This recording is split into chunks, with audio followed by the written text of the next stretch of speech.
Rider uvuye kuri stage mu cyumba cya rap season yacu ya kabiri, twagira ngo tubwire ni performance yawe wari wateguye ute, ese ubonye abakunzi bawe cyangwa se abafana ba hip hop bakwakiriye gute?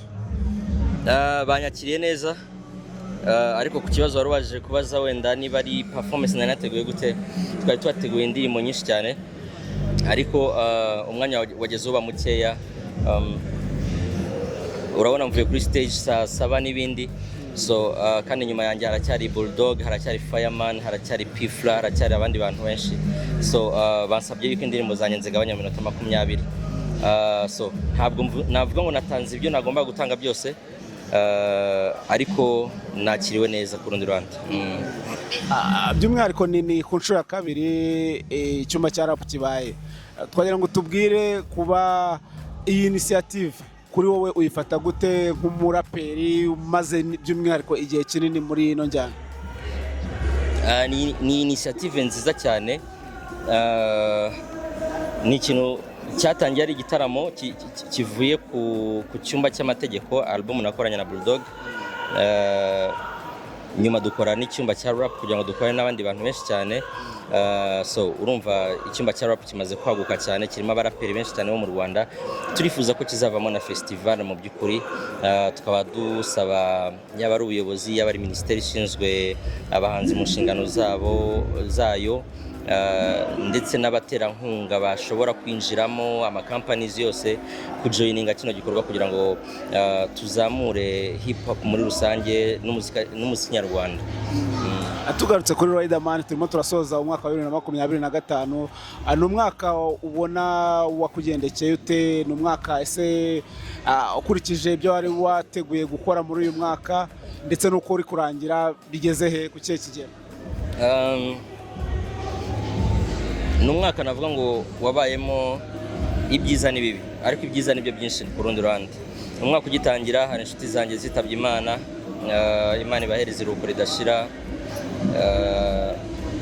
ariko nyuma yaho twakomeje ubuzima, nta yandi mahitamo abantu baba bafite. So ni umwaka ubwanjye ku giti cyanjye mbara yuko nyine habayemo ibyo bintu bibiri, ibyiza n'ibibi, kuko twatakajemo abantu, ariko ku rundi ruhande mu bijyanye n'akazi navuga ko ari umwaka nanone wabayemo umugisha, wabaye mwiza muri rusange, yaba ari mu kazi, yaba ari no ku ruhande wenda rw'ubuzima muri rusange. Nta burwayi nigeze ngira buhambaye uretse kano ka grippe narwaye muri no minsi ya nyuma, ngira ngo nukubera n'ikirere n'ibindi byose, ariko navuga ko muri rusange umwaka wagenze neza, uretse intangiriro zayo zabaye mbi kubera gutakaza inshuti zanjye. Noneho dusoza, abakunzi bawe nihe message ubafitiye muri iyi minsi mikuru isoza umwaka, ariko noneho niki ubahishiye muri 2026? Mu gusoza uyu mwaka, bwa mbere bwo ndabashimira yuko twabanye mu rugendo rwose rw'uyu mwaka, mu bitaramo byinshi twagiye tujyamo, baradusapotinze, batubaye iruhande, ndetse n'uyu munsi babitugaragarije.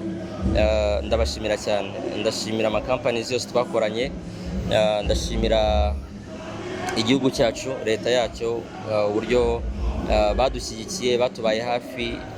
Ndashimira inzego z'umutekano, kuko ku rundi ruhande u Rwanda ntabwo rworohewe muri umwaka kubera n'ibitero byarubayeho, ariko ingabo zacu zatubaye hafi, ziraturinda. Inzego z'umutekano zaraturinze ku buryo ntacyo twabaye. Turabashimira cyane, nabo ni iby'agaciro cyane. Ndanashimira cyane buri mu producer twakoranye, buri muhanzi twakoranye, buri mu promoter twakoranye, buri munyamakuru watubaye hafi, abantu bose muri rusange ndabashimira. Imana ibahereza amahoro n'umugisha. Ndashimira abantu bose badusengeye, ndashimira famille yanjye yambaye hafi, kuko ni kenshi tuba tudahari twirukanse. Nk'ubu urabona ni saa 8 z'ijoro turacyari mu mihanda, ariko barabyumva bakatwihanganira n'ibiki byose. So turabashimira cyane. Turashimira na Africa nayo twabanye muri kino gitaramo, ndetse n'ibindi bitaramo dufite mu minsi iri imbere. Imishinga myinshi irahari mu mwaka wa 2026. Muri uyu mwaka twabahereje album yitwa Umurwa w'Indwanyi, hari indirimbo nyinshi zitandukanye, ngira ngo si ngombwa yuko wenda tubisubiramo cyane, ariko turashimira abafana uburyo batubaye hafi. so umwaka wa 2026 uzaba mwiza kurushaho byanze bikunze, ariko nubwo turi kuvuga 2026 haracyari kare, turi 26 turacyafite ibindi bitaramo biri mu minsi iri imbere, so stay tuned. Tuzavuga 2026 twayigezemo, ndabeshyira ubu ngubu haracyari kare, turacyafite ibindi bitaramo biri mu minsi iri imbere.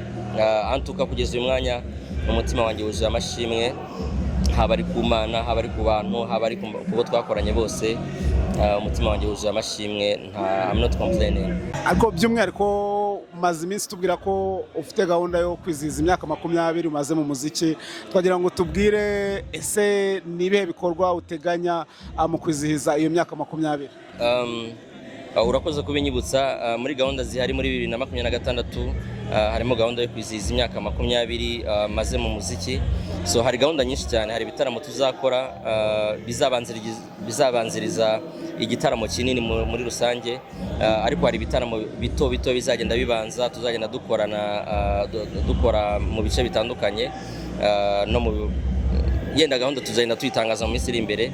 Ariko umwaka utaha dufite gahunda y'iyo myaka 20, tuzakora igitaramo kinini ariko kizabanzirizwa n'ibitaramo bitoya, kugira ngo gahunda tuzayibagezaho mu umwaka utangiye. Ariko abafana ba Riderman, abafana b'umuziki nyarwanda muri rusange, abo twabanye kuva muri 2006 kugeza muri 2026, nizere ko tuzaba turi kumwe dutaramana, twizihiza iyo myaka, dutaramana mu ndirimbo zose twagiye dukorana, twinjoyingana mu bihe byashize. Murakoze cyane.